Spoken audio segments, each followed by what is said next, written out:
¿estás ahí? Hola, muy buenas noches. Bien. ¿Me Hora escucha? ahí está. Bueno, ¿Cuál es la hora en este momento? Tu reloj. son 8:30 de la mañana. Bien, ahí está levantándose. Ya es lunes. ¿Cómo se le explica la economía argentina a los chinos? ¿Y qué dicen?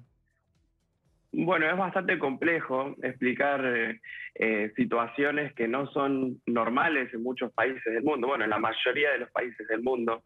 Obviamente explicar una inflación que acumulada por 10 años, como explicaba en el video, llega a 1.756%, es algo que es incomprensible, ¿no? Y bueno, me pasa mucho en el programa que trabajo hace 6 años y bueno, voy contando un poco no solo temas económicos y también otros también, pero el tema económico siempre causa mucha sorpresa porque justamente no se vive de esa manera en China y en otros países, ¿no? Quizás en otros países con mis compañeros como Irán, por ejemplo, Turquía, sí tienen un poco de idea, pero otros países es ¿cómo hacen para vivir así? Así que sí, ¿Cuál es una respuesta, Brian, que te haya llamado la atención? Una frase, algo que hayas escuchado sobre lo que vos contabas, que dijiste, no puedo creer lo que me devolvieron. Bueno, a ver, el tema de, pero ustedes ahorran en dólares, por ejemplo, ¿por qué ahorramos en dólares? Eso es una pregunta típica, o sea, ¿por qué no ahorran en su moneda? ¿Y cómo hacen para, por ejemplo, si no pueden ahorrar, cómo hacen para ir al médico o el tema de la educación, cómo lo solucionan? Es como vivir totalmente no preparado para estos imprevistos que quizás le puedan suceder a uno también. ¿Está en el Es mapa así. de los chinos Argentina? Tenés que explicarlo. ¿Cuán localizados en su GPS estamos? Bueno, yo creo que Argentina en ciertos puntos es conocido, a ver, tenemos el fútbol que nos posiciona en el mundo, como decir, bueno, Argentina es conocido por el tema del fútbol, por el tema del tango, en una cuestión cultural, pero más allá de eso no hay mucho más. Últimamente igual, el mes pasado también Argentina volvió a ser trending topic aquí dentro de China por el apoyo que dio China ante el reclamo de las Islas Malvinas, ¿no? Entonces, eso fue otro tema que se trató aquí. Pero bueno, el año pasado, durante la pandemia, lo que sucedió fue que el trending topic era, sí, Argentina es el primer país que se fundió en pandemia. Brian, para tener una referencia, decinos, ¿cuánto es el salario promedio, y tenemos que pasar por dólares, en China? ¿Y cuánto vale una gaseosa cola o cuánto vale almorzar o comer en un promedio para poder comparar el costo de vida en China? Bueno, a ver, China es un país enorme. A China hay que tratarlo como si fuese un continente, más como un país nada más. China, la realidad que se vive en Beijing o Shanghái es muy distinta a lo que se puede llegar a vivir en la ciudad de Wuhan, por ejemplo, ¿no? Los precios son mucho más baratos. Pero, por ejemplo, si vamos a agarrar estas ciudades primeras como Beijing o Shanghái, un salario normal es un poco más de los 4.000 yuanes, que vendrían a ser alrededor de $700 al mes. Eso vendría a ser un salario normal en el cual la empresa también te provee de alojamiento, por ejemplo, ¿no? Porque los alquileres acá son muy caros también. Pero, por ejemplo, una coca, una gaseosa te sale alrededor de 50 centavos de dólar. Bien, correcto. Ahí tenemos una referencia. Lucía. Brian, en este escenario en el que vos en China tratás de explicar lo que le sucede a la Argentina, digo, hoy, ¿cuál es tu diagnóstico sobre nuestro país? Digo, ¿y qué es lo que más te preocupa? ¿Qué ves como alarmante hoy o lo que hay que prestarle atención?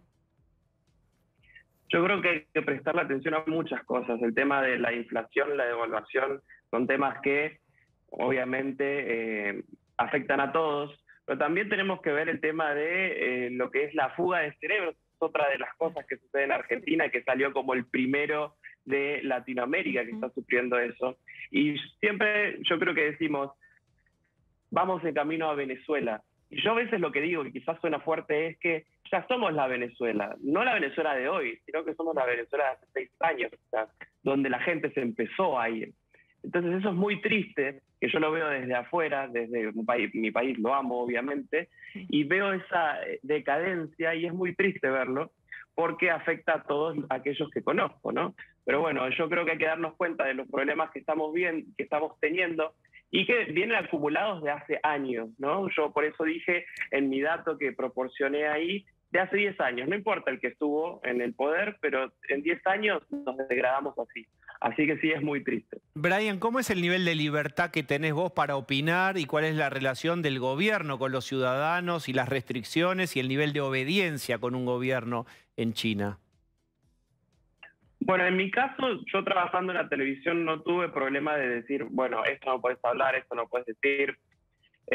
A ver, también hablamos temas de actualidad y, por ejemplo, el tema de política no es una cosa como se lo trata en Argentina. Argentina, si no hablamos de política, es como si la conversación no hubiese existido, o sea, tenemos política hasta en la sopa. Eso no sucede aquí en China o en otros países también.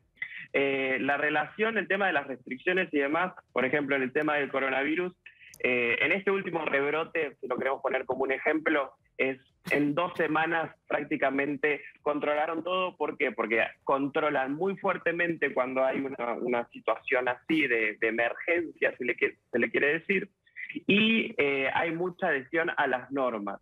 Pero Eso hay es margen una para cuestión no ser... cultural también. ¿Hay margen para no cumplir las normas? No. Porque yo lo tomo también como un tema cultural. Lo tenemos que comparar, por ejemplo, con lo que... hola, hola. Sí, estamos acá. De la mitad para arriba es el precio, entre comillas, real. ¿Tenés alguna idea de la carga impositiva en China? Bueno, podemos tomar el ejemplo de lo que es el IVA, ¿no? El impuesto al valor agregado. A ver, Argentina, luego de la Unión Europea y Uruguay, es el país con el impuesto al valor agregado más alto del mundo, ¿no? Pero tenemos a China y a los países normales que están entre un 11 o un 13%, dependiendo del producto en sí. Así que, obviamente que los impuestos son muchos menores. Así que, sí, el 50% de los impuestos, no solo valor agregado es en Argentina, pero bueno, no llega tanto China, ¿no? Bien, entonces quiero retomar una cuestión y después no me voy a olvidar de preguntarte, porque vos fuiste el traductor de Messi. Cuando Messi fue a China, estuviste vos ahí con él, ya nos vas a contar. Pero quiero preguntarte algo más sobre las libertades, porque todos sabemos que, digamos, China viene creciendo, traccionando la economía como potencia, lo que pasó en los últimos años, pero quiero preguntarte cómo son las condiciones de vida para alguien promedio, un trabajador promedio, no al que le va ya muy bien de la pirámide 3/4 para arriba, el que está en el medio. A ver, yo creo que hay que ver lo que es la película entera. China era un país muy pobre antes de la década del 80. China, con la reforma y la apertura, que fue este gran cambio que llevó a cabo Deng Xiaoping, se abrió al mundo y empezó a introducir reformas de mercado. Esta fue la reforma más exitosa pro mercado de la historia del mundo. Desde ese momento hasta hoy, en promedio, China ha crecido anualmente 9,5%. Estamos hablando de 40 años creciendo a ese promedio, ¿no? ¿Y eso qué se traduce? Se traduce en que la gente sale de la pobreza. Y China sacó a 600 millones de personas de la pobreza. Incluso este año se erradicó la pobreza extrema. Eso es lo que sucedió. Entonces, espera, porque dijiste una frase fuerte. Muy largo para... ¿No tiene Sí. China pobreza extrema? Decí cuántos millones de habitantes son y repetí y confirmá si no tiene pobreza extrema. No tiene, a ver si estamos hablando de lo mismo, ¿no tiene indigencia? A ver, pobreza extrema es los que viven con menos de $1 por día. Entonces, eso, lo que se ve en China es que en estos años de reforma y apertura pro mercado, se sacó de la pobreza a 600 millones de personas y este año se llegó a erradicar la pobreza extrema. Eso es lo que sucedió. Entonces, obviamente que queda un camino largo por recorrer. No todo es Beijing, Shanghai, Shenzhen, estas ciudades monstruosas, gigantes, modernas, que parecen de un nuevo siglo. Obviamente que hay zonas rurales pobres, pero bueno, no hay pobreza extrema ya. Obviamente que muchas veces los datos de China no se creen en el mundo, Pero este año los datos de la pobreza extrema fueron corroborados también, por ejemplo, por el Banco Mundial. Entonces, que haya un progreso semejante ha servido que mucha gente haya salido de la pobreza. 1.400 millones de habitantes, 600 millones han salido de la pobreza. Bien. Osvaldo, tiene que ser muy cortito porque estamos sobre el tiempo. Muy cortito. Brian, estaba interesado en lo que estabas contando anteriormente sobre el tema de la censura y vos decías que trabajando en televisión no veías ese problema. ¿Pueden ustedes, por ejemplo, hablar libremente de los problemas de Hong Kong? De los problemas de Hong Kong sí se habla. Hong Kong es un tema muy caliente dentro de China. Hay que tener en cuenta que Hong Kong es parte de China. O sea, eso no hay dudas de que Hong Kong es parte de China. Entonces, es una ciudad que tiene mucha autonomía, que se firmó un contrato que es de mucha autonomía por muchos años, pero lo que sucede es la falta de seguridad y de visión a futuro dentro de Hong Kong. ¿Qué pasó en los últimos años con todo esto es lo que se ve, lo que se dice aquí dentro de China, ¿no? Con toda esta inseguridad que se está viendo dentro de China, dentro de Hong Kong, perdón, no sabemos el futuro que le depara a Hong Kong. Así que tenemos que intervenir para que tenga el mismo final o el mismo progreso que está teniendo China continental. Sí, los hongkoneses como dicen lo mismo, pero bueno.